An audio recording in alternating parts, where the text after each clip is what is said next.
എല്ലാവർക്കും ഊഷ്മളമായ സ്വാഗതം. രാമായണത്തിലെ സീതയെ സുരക്ഷിതയാക്കുന്ന മായാസീതയാണ് ഞാൻ ഇന്നിവിടെ കൊണ്ടുവന്നിരിക്കുന്നത്. രാമായണത്തിൽ ഏറ്റവും കൗതുകകരമായ ഒരു കഥാപാത്രമാണ് മായാസീത. രാമന്റെ അവതാര ലക്ഷ്യ പൂർത്തീകരണത്തോടൊപ്പം സ്ത്രീയുടെ പരിപാവനത്തെയും പരിശുദ്ധിയെയും കാത്തുസൂക്ഷിക്കുകയാണ് ശ്രീരാമചന്ദ്രൻ ഇവിടെ ചെയ്യുന്നത്. രാമായണത്തിൽ ഒട്ടനവധി കഥാപാത്രങ്ങളുണ്ട്. എല്ലാവർക്കും എല്ലാ കഥാപാത്രങ്ങളെയും ഒന്നും അറിയില്ല. രാമായണം വായിക്കുന്നവർക്ക് എല്ലാ കഥാപാത്രങ്ങളെയും അറിയാം.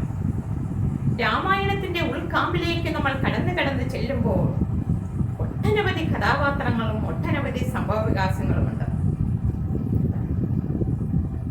എത്ര സുന്ദരമായ കഥകളാണ്. രാവണൻ അപഹരിച്ചു കൊണ്ടുപോകുവാൻ ഒരു മായാസീതയെ നിയോഗിക്കുന്നു. അപ്പോൾ ചിന്തിക്കും, എന്തിനാണ് രാവണൻ അപഹരിച്ചു കൊണ്ടുപോകാൻ ഒരു മായാസീത? രാവണൻ അറിയാം രാമൻ ഭഗവാനാണ്, സീത ഭഗവതിയാണ്, ലക്ഷ്മി ദേവിയാണെന്ന് രാവണൻ അറിയാം. രാവണൻ ഇങ്ങനെ രാമന്റെ വരവും കാത്ത് മനസ്സാ മുകുന്ദ രാമ എന്നാണ് എന്റെ മൃത്യു സംഭവിക്കുന്നത്. രാമന്റെ ശരത്താലാണ് രാവണന് മൃത്യു സംഭവിക്കുന്നത്. രാമന്റെ ശരമേറ്റു മൃത്യു സംഭവിക്കണം രാവണന്. ആ വരവും കാത്ത് രാവണൻ കാത്തുകാത്തിരിക്കുകയാണ്.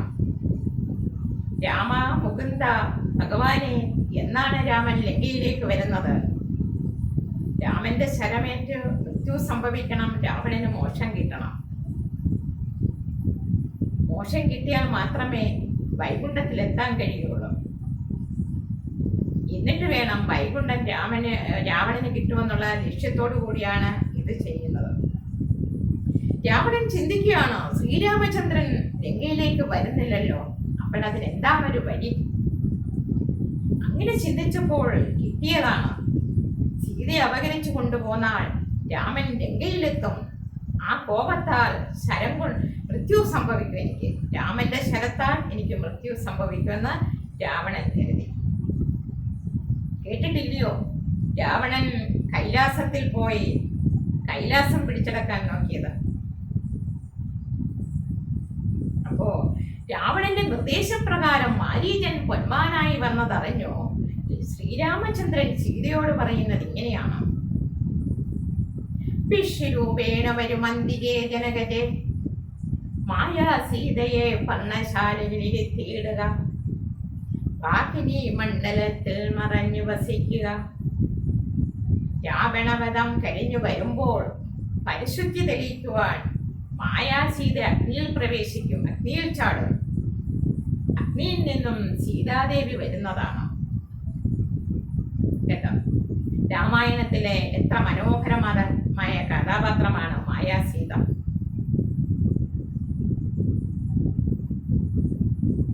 അങ്ങനെ ഈ ഒരു അവതാര ലക്ഷ്യം പൂർത്തീകരണത്തിനോടൊപ്പം സീതയുടെ പരിശുദ്ധി തെളിയിക്കുന്നു, ശ്രീരാമചന്ദ്രന്റെ അവതാര ലക്ഷ്യം പൂർത്തീകരിക്കുന്നു, രാവണനെ വധിക്കുന്നു.